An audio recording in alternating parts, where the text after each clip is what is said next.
Good evening guys. Tara, samahan nyo akong mamasyal tayo dito sa loob. Andito tayo sa may Orchids Garden. Isa sa mga Christmas village dito sa Pampanga. Nadaanan ko lang to guys, kaya pinasok ko, gusto kong makita sa loob. Tara, samahan nyo ako.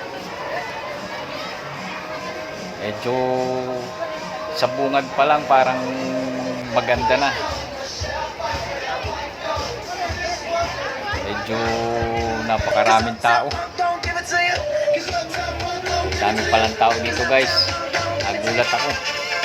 Oh, napakaganda ng mga decoration nila. Magaganda yung mga palamuti.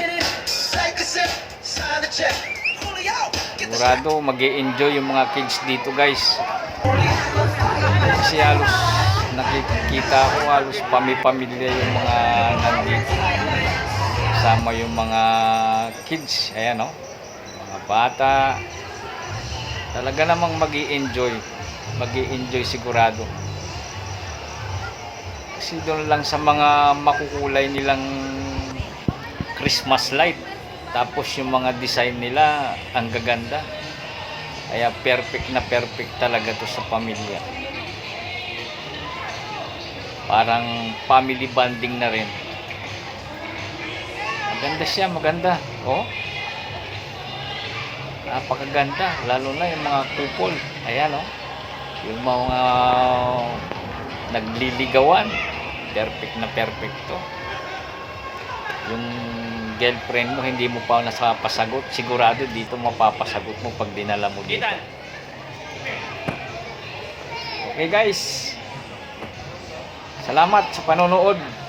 Panoorin nyo muna lang buo para makita nyo kung paano, kung maganda ba sa loob o nagustuhan nyo. Paki-heart naman guys, o kaya paki-share. Salamat guys. Sige, tuloy nyo lang yung panonood. Tapusin nyo guys para makita nyo kung gaano kaganda yung Christmas village. Dito lang yan sa Pampanga. Tuloy nyo lang yung panonood nyo guys. Salamat.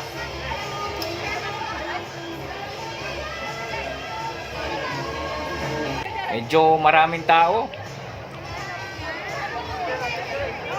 Siyempre guys, kasama dyan pag maraming tao, marami din ang marami din yung pwede nyong kainan dyan. Napakarami po ng mga pagkain at nagtitinda ng mga iba't ibang klaseng pagkain. Kaya hindi kayo magugutom. Kasi marami siyang pwedeng kainan. Ito perfecto, napakaganda ng mga design niya oh. Para kang nasa langit. Ang daming bituin. Ito naman guys yung sa may sa may mermaid.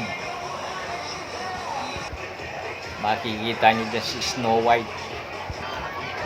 Tapos doon naman meron siyang snow. Kaya yung mga bata talagang tuwang-tuwa kapag lumalabas yung snow.